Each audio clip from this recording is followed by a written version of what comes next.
Assalamu alaikum dear students, and welcome back. And today we are going to cover the third lecture of medical lab instrumentation, uh, which will be about water bath. And we will discuss their different content. First we will introduce it, what is water bath, and later on we will cover the components of water bath and what are the different components and how to operate the water bath, and later on we will cover the precautions and maintenance and how to use and how to operate, and last we will also discuss the applications of water bath. ठीक है, तो हम ये content cover करेंगे इस lecture में. So what is water bath?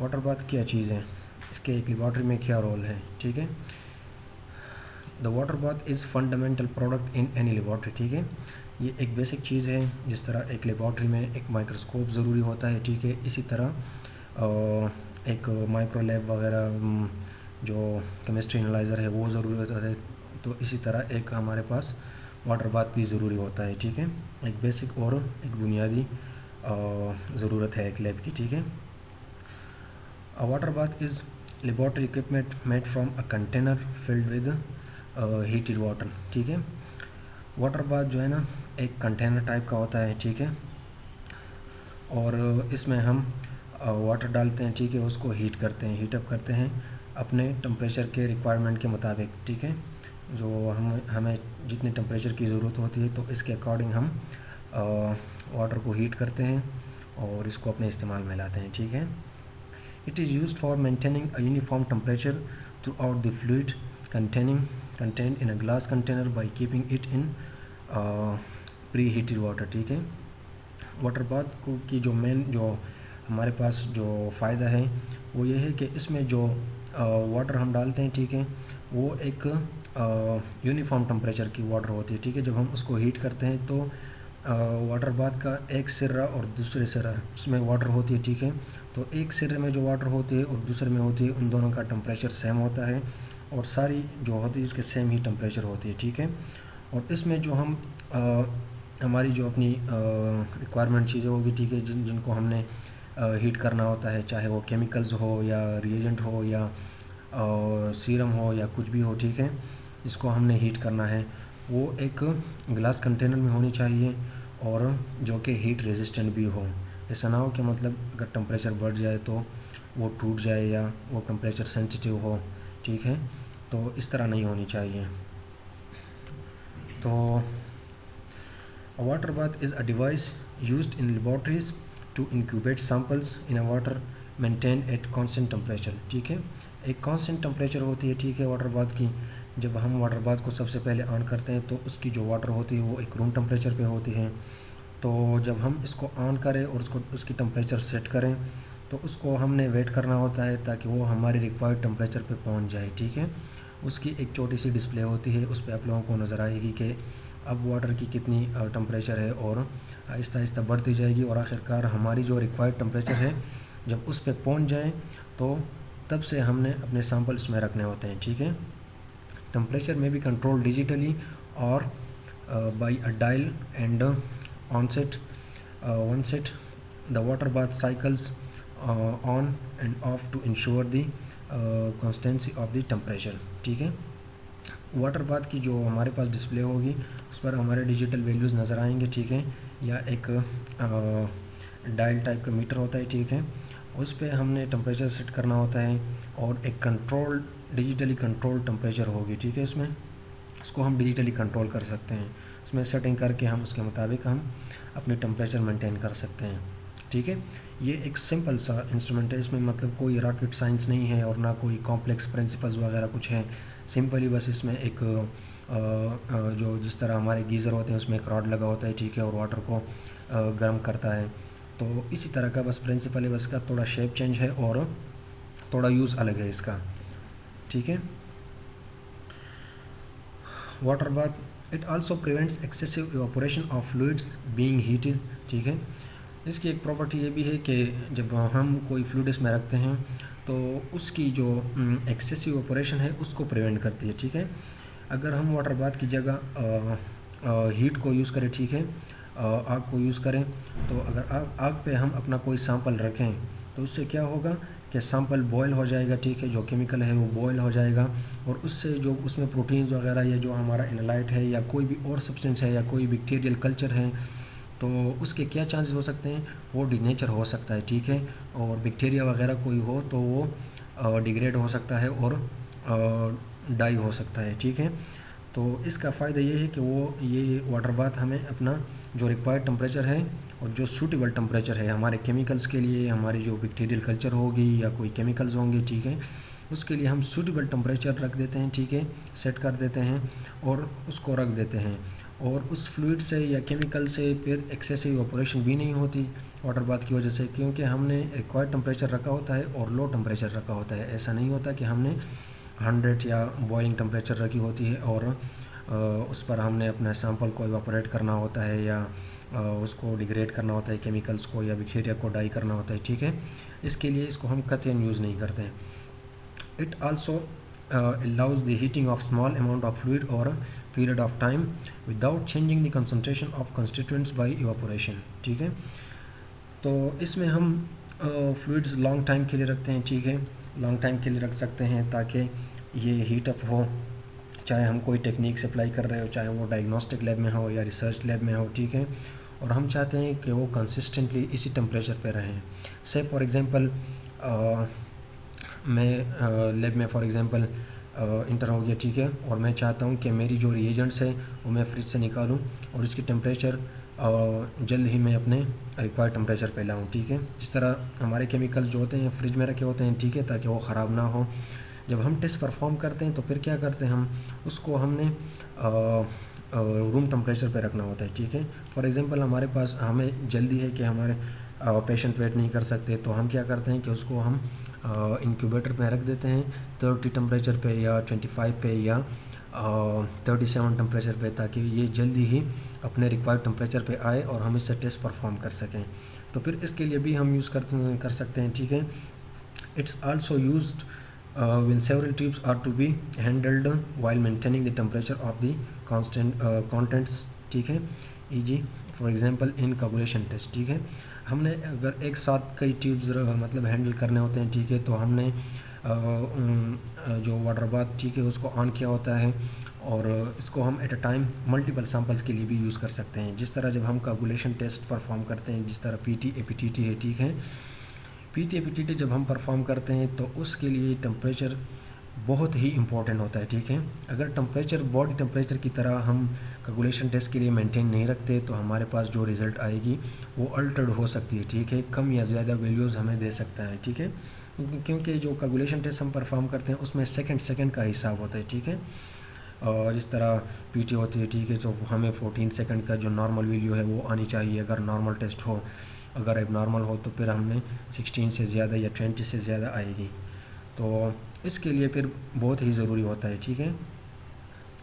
तो आगे भी पढ़ेंगे, ठीक है, इसके जो एप्लीकेशंस है उसमें इसकी इम्पोर्टेंस है वाटर बाथ की, वो आगे आप लोगों को साथ साथ क्लियर होती जाएगी, ठीक है। तो अब पढ़ते हैं टाइप्स ऑफ इंक्यूबेटर्स, ठीक है। इसके कौन कौन से टाइप्स होते हैं। इसके जो मेनली मल्टीपल टाइप्स होते हैं, जो मेन जो टाइप्स है वो 3 टाइप्स हैं।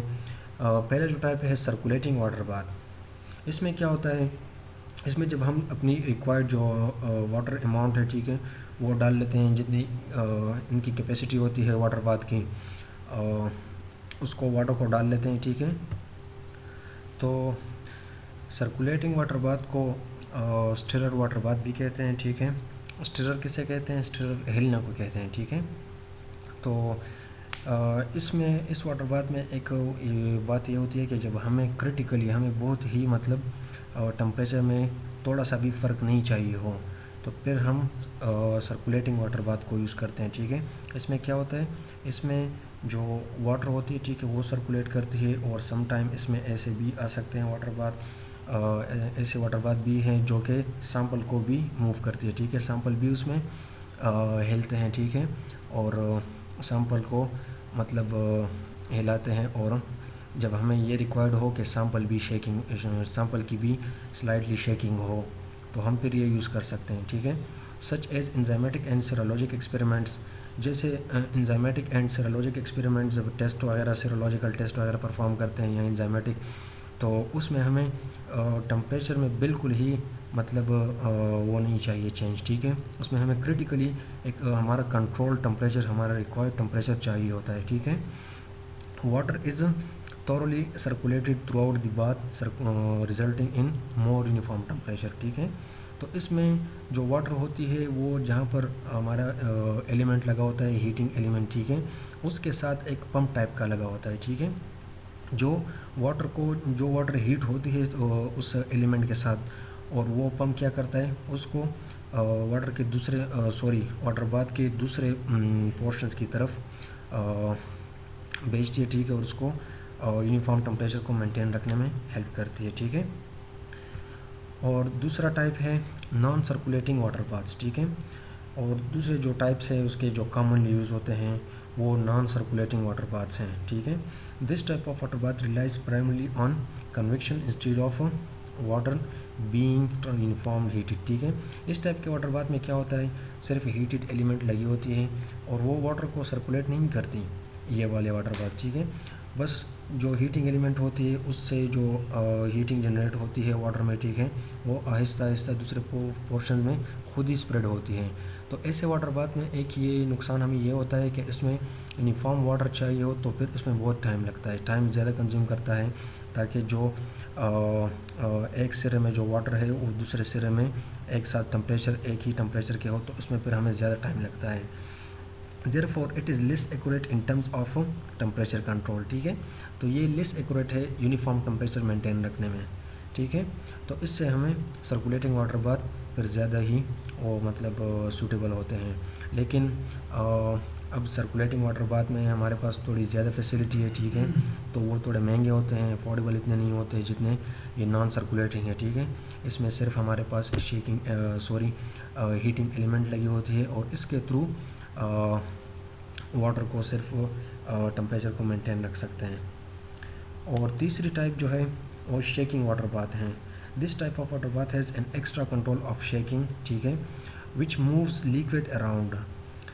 तो जिस तरह मैंने पहले बात की सर्कुलेटिंग वाटर बाथ में, तो हमारे पास एक ये वाटर बाथ भी आते हैं जो कि वाटर को भी वाटर बाथ में सर्कुलेट करता है और साथ साथ हमारे सैंपल को भी मूव करता है, ठीक है।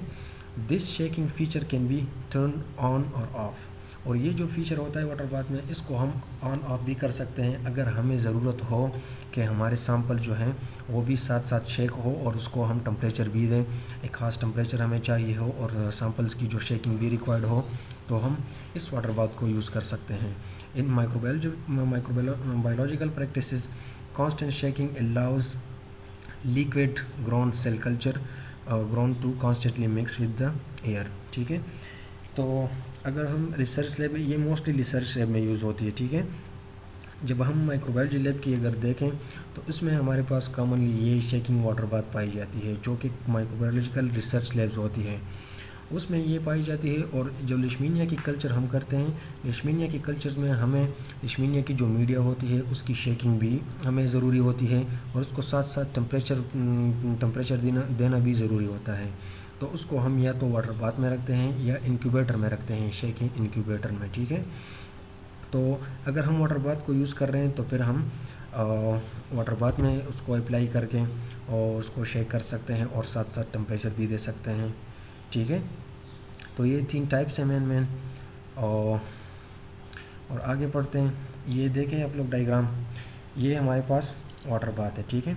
इसका ये सामने डिस्प्ले है और यहाँ से हम इसकी टेम्परेचर सेटिंग और वगैरह वगैरह कर सकते हैं कि हमें कितनी टेम्परेचर चाहिए। अगर ये सर्कुलेटिंग वाटर बाथ हो जो वाटर को सर्कुलेट करता है, ठीक है, अगर वो वाला वाटर बाथ हो तो इस यहाँ पर इसकी वो भी सर्कुलेशन, वाटर की सर्कुलेशन भी कंट्रोल हो सकती है, ठीक है। ये देख लें, अब ये वही वाटर बाथ है लेकिन इससे हमने लिड हटाए हुए हैं, ठीक है। इसमें ये देख लें हीटिंग एलिमेंट लगा हुआ है, ये वाटर को हीट करता है, ठीक है। और ये इंसुलेटेड उससे बना होता है शीट्स हैं जो कि आसानी से ख़राब नहीं होते और क्रस्टिंग इतनी आसानी से नहीं करते ये। और ये देख लें, इसमें हमने ग्लास ट्यूब में सैंपल्स रखे हैं, छोटे छोटे सैंपल। इसके अपने रैक्स आते हैं और उन रैक्स में हम सैंपल को रखते हैं। और ये देखें, ये बड़े बड़े सैंपल्स बड़े बड़े उसमें बॉटल्स में रखे हैं। ये भी हीट रेजिस्टेंट ग्लासेस हैं, उसमें हमने सैंपल रखे हुए हैं। अब वाटर बाथ के कंपोनेंट्स क्या क्या हैं, किन किन चीज़ों से बना हुआ होता है। और ट्रफ ऑफ इंसुलेटेड मेटल, ठीक है, इंसुलेटेड मेटल होता है। इससे हमने इंसुलेटेड मेटल यूजुअली एक हीट रेजिस्टेंट और आसानी से जंग नहीं लेता, ठीक है। यूजुअली स्टेनलेस स्टील और of heat resistant glass with और विदाउट एन इंसुलेटेड लिड, ठीक है। या तो हीट रेजिस्टेंट ग्लास होती है इसमें, और या विदाउट इंसुलेटेड लिड, ठीक है। या इसमें इंसुलेटेड लिड होगी या नहीं होगी। इसमें इसके बहुत से टाइप्स हैं, ठीक है। ये ज़रूरी नहीं कि बस हमने ये 2 टाइप्स देख लिए हैं, ये तो इस तरह होते हैं, नहीं, इसके बहुत से टाइप्स हैं। साइज़ वाइज तो डिफरेंट कंपनीज़ के डिफरेंट आते हैं, ठीक है। और इसके कंपोनेंट्स भी अलग अलग हो सकते हैं, डिफरेंट वेरिएंट्स इसके हैं।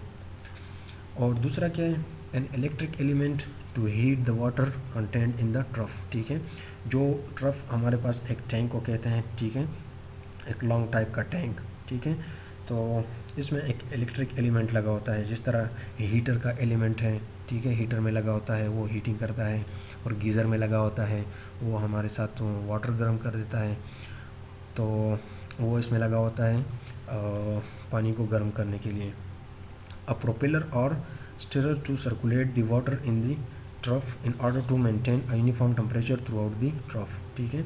जो हमारे पास टैंक होती है, जो इंटीरियर हिस्सा होता है वाटर बाथ का, उसमें ये प्रोपेलर या स्टिरर लगा होता है, जो पंप टाइप का होता है, वाटर को पंप करता है और वाटर को सर्कुलेट करता है throughout the water bath, ताकि यूनिफॉर्म टेम्परेचर मेंटेन हो।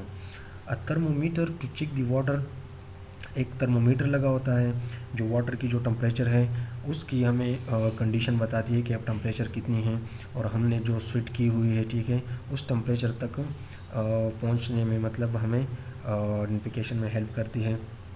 और ये थर्मोमीटर हम कुछ जो वाटर बाथ हैं उसमें फिटेड होती है और फिर उसी के साथ मतलब एडजस्टेबल होती है। और कुछ इस तरह वाटर बाथ आते हैं जिसमें थर्मोमीटर की जो कंट्रोल वो नहीं होती, और हम मैनुअली ही उसमें थर्मोमीटर रखते हैं और मैनुअली देखते हैं कि टेम्परेचर कितना है, थर्मोमीटर के थ्रू मैनुअली देखते हैं। दिस में बी इनबिल्ट और placed separately in the trough, ठीक है। या तो ये वाटर बाथ में फिटेड होगी, इनबिल्ट होगी, या सेपरेटली इसके साथ आएगी। या अगर इसके साथ ना भी आए हो तो जो हमारे पास जो थर्मोमीटर जो टेम्परेचर चेक करने के लिए हम यूज़ करते हैं, जो आम से मिलते हैं, उसको भी यूज़ कर सकते हैं। A thermostat to maintain the temperature at a constant level, ठीक है। एक थर्मोस्टेट होता है जो कि टेम्परेचर को मेंटेन रखता है, ठीक है, वो भी इसमें प्रेजेंट होती है। अब इसको हमने ऑपरेट किस तरह करना होता है। सबसे पहले हम क्या करेंगे, fill the trough with clean water, ठीक है। हमने क्लीन वाटर से इसको फिल करना होता है, लेकिन ऐसा नहीं होनी चाहिए कि अब हमारे पास जो हमारा जो वाटर बाथ है उसमें हमने वाटर नहीं डाला है और हमने इसको ऑन कर दिया। इस तरह आपने बिल्कुल भी नहीं करना है, ठीक है, क्योंकि इससे एक चांस ये हो सकती है कि जो हमने वाटर बाथ ऑन किया है और उसमें वाटर नहीं है, जो हीटिंग एलिमेंट है उसको हीट अप करने के लिए वाटर नहीं है, कुछ है नहीं, तो ये हीटिंग एलिमेंट जल भी सकता है और ख़राब भी हो सकता है, ठीक है। तो हमने सबसे पहले वाटर डालनी है, उसके बाद ही हमने वाटर की जो रिक्वायर्ड लेवल है, ठीक है, उसको मेंटेन करनी है। फिर ये हमने देखनी है कि हमारे साथ जो ट्रफ है, जो टैंक है वाटर बाथ का, उसका लेवल कितना है, कितनी लीटर उसमें पानी आ सकती है, तो उसके अकॉर्डिंगली हमने उसमें वाटर फिल करनी है। ऐसा नहीं है कि हमने बस जो वाटर बाथ को सिरे तक ऊपर सिरे तक फुल रखनी है, इस तरह नहीं होता, ठीक है। इसके अपने मेंटेन जो हमारे साथ जो लेवल रिक्वायर्ड लेवल है उस तक फिल करना है और फिर इसके बाद यूज़ करनी है। इसमें जो पानी हमने डालनी होती है, या तो हमने डिस्टिल वाटर डालनी है या हमने डीआयोनाइज वाटर डालनी है, ठीक है। इससे क्या होता है फिर जब हम जो हमारे पास जो टैप वाटर है अगर हम वो डालेंगे इसमें तो फिर उससे चांसेस ये हैं कि उसमें साल्ट्स वगैरह होते हैं, ठीक है। तो ये हमारे जो इंसुलेटेड वाटर बाथ है उसका जो इंटीरियर हिस्सा है उसको जल्द क्रस्टिंग या उसको ख़राब करने में मतलब ज़्यादा वो होगी, ठीक है। तो वो ख़राब करने के चांसेस उससे ज़्यादा हो जाती है, तो इसकी जो लाइफ टाइम है वो कम हो सकती है फिर। तो इसलिए अगर हम डिस्टिल वाटर या डीआयोनाइज वाटर यूज़ करें जो कि वाटर बाथ के लिए रिकमेंडेड है, तो उससे फिर इसकी लाइफ जो है ना वो लॉन्ग होगी और इसके ख़राब होने के चांसेस कम हो गए और इसके क्रस्टिंग के चांसेस कम हो जाएंगे, ठीक है। तो डिज़ायर्ड लेवल तक जब हम फिल करें तो इसके बाद हमने स्विच ऑन रखनी है। Set the thermostat to desired temperature, हमने टेम्परेचर को थर्मोस्टेट के ज़रिए इसको सेट करना होता है। And allowed the water to warm to the temperature, ठीक है। तो हमने जो टेम्परेचर सेट किया हुआ है उस तक हमने वेट करना है ताकि उस लेवल तक पहुंच जाए। हमारी जो डिस्प्ले होगी उससे हमें पता चलेगा कि उसकी टेम्परेचर अब हमारी रिक्वायर्ड टेम्परेचर तक पहुंची है कि नहीं पहुंची, ठीक है। अगर ये पहुंची नहीं है तो उसमें जो डिजिटल क्लॉक होगी उसमें हमें शो होगा कि अब टेम्परेचर किस कौन सी लेवल पे है, ठीक है। और उसमें हमारी जो रिक्वायर्ड लेवल है उस पर पहुँची है कि नहीं पहुँची। Check the temperature from the thermometer, या जो हमने मैनुअली थर्मोमीटर लगा हुआ है या मशीन में जो वाटर बाथ में हमारे पास जो डिस्प्ले है या उस पर शो होगा, या जो हमारे पास हमने मैनुअली थर्मोमीटर रखा होता है या उससे हम चेक कर सकते हैं टाइम टू टाइम। फिर क्या करना होता है, place the containers to be warmed और इंक्यूबेटेड इन द ट्रफ, जो हमारी रिक्वायर्ड हमने जो चीज़ वार्म अप करनी है उसको फिर हमने इसके बाद वाटर बाथ में रखने हैं। For prolong incubation plug the container with cotton wool to prevent tickling of water of condensation into them and close the lid of water, ठीक है। जब हमने एक प्रोलॉन्ग इंक्यूबेशन देनी हो किसी सोल्यूशन को या किसी केमिकल को या किसी और चीज़ को, तो फिर क्या करेंगे, फिर हमने एक कॉटन वूल को इसके जो लिड है ऊपर वाला, जो इसका हम ऊपर इसके ऊपर सर रखेंगे वाटर बाथ को, उसको हमने कॉटन वूल के साथ एडजस्ट करना है ताकि जो कॉटन वूल है वो जो इवापोरेशन होगी वाटर से उसको एब्जॉर्ब करें, ताकि जो वाटर है वो हमारी जो केमिकल्स है उसके ऊपर वापस ड्रॉप्स उसके ऊपर ना पड़े, ठीक है। फिर हमने वाटर बाथ की लिड क्लोज करनी है। प्रिकॉशंस एंड मेंटेनेंस क्या है, clean the interior of trough and change the water daily और यूज़ डीआयोनाइज्ड वाटर, ठीक है। हमने अगर हो सके तो हमने रेगुलरली वाटर चेंज करनी चाहिए, ठीक है। इंटीरियर हिस्सों को पहले साफ़ करना होता है और फिर इसके बाद हमने डेली इसको वाटर चेंज करने, अगर पॉसिबल हो डेली चेंज करना। अगर आपके पास डीआयोनाइज या डिस्टिल वाटर वाफर मिकदार में हो तो फिर आप हो सके तो डेली चेंज करें। This will prevent incrustation of trough stirrer heat probe and thermostat with salts content in raw water, ठीक है। इससे फिर क्या होगी, इससे हमें ये फ़ायदा होगा कि इसके इंक्रस्टेशन ऑफ ट्रफ, ठीक है, जो इंटीरियर हिस्सा है वाटर बाथ का, इसकी इंस्कल्ट्रेशन या जो इसका जंग वगैरह इसका ख़राब होना वो प्रिवेंट हो जाएगी। और स्टिरर जो इसमें लगा हुआ है, ठीक है, और हीट प्रोब जो हीटिंग एलिमेंट है वो ख़राब नहीं होगा।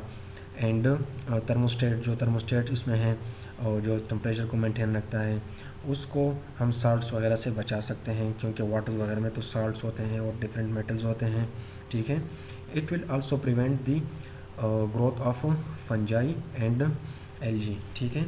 तो इससे एक ये फ़ायदा ये भी होगा कि जो फंगल ग्रोथ है और एल्गी है, ठीक है, उसकी ग्रोथ से हम जो हमारी वाटर है या जो हमारी कंटेनर है उससे बचा सकते हैं।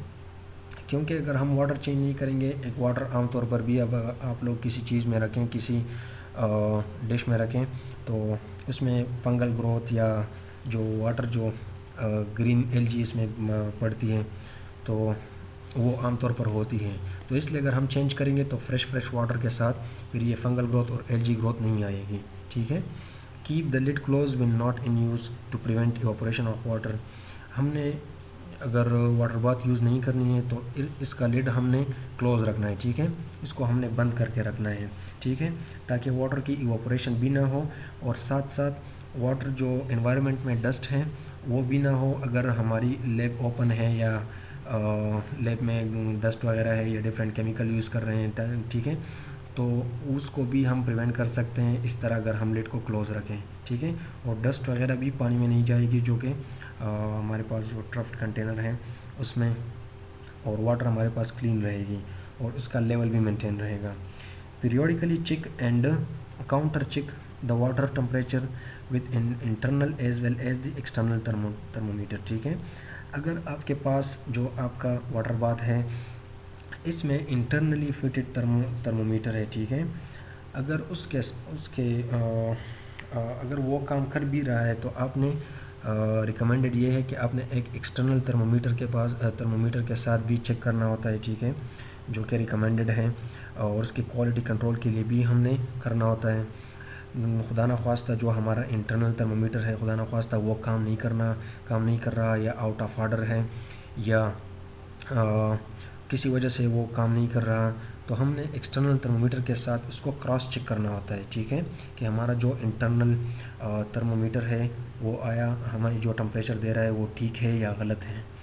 The thermometer should be placed in such a way that it is away from the heating element and the walls, ठीक है।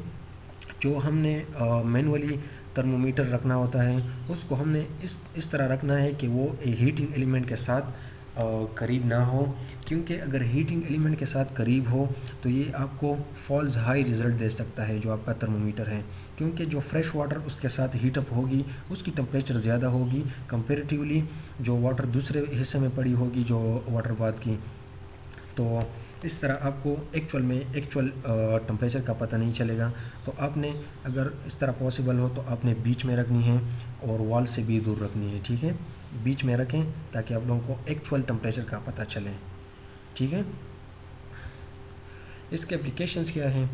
Laboratory water bath is use to heat sample in the lab, ठीक है, samples को भी heat up करने के लिए use होती है। जिस तरह जब हम लैब में माइक्रोलेब यूज़ करते हैं तो उसको जब हम शुगर टेस्ट परफॉर्म करते हैं तो उसमें क्या होता है, जब हम शुगर के रिएजेंट में सैंपल डाल दें तो उसको हमने 10 मिनट के लिए इंक्यूबेट करना होता है, ठीक है।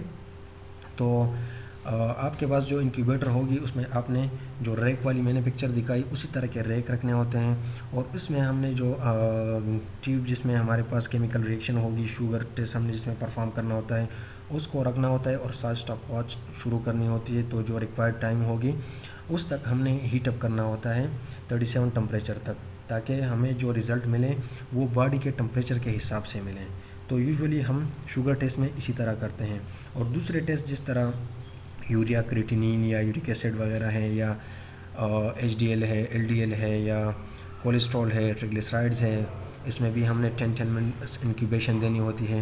तो इसके लिए भी हमने ये वाटर बाथ इसी तरह यूज़ करना होता है, और ट्यूब इसमें 37 टेम्परेचर पे रखना होता है।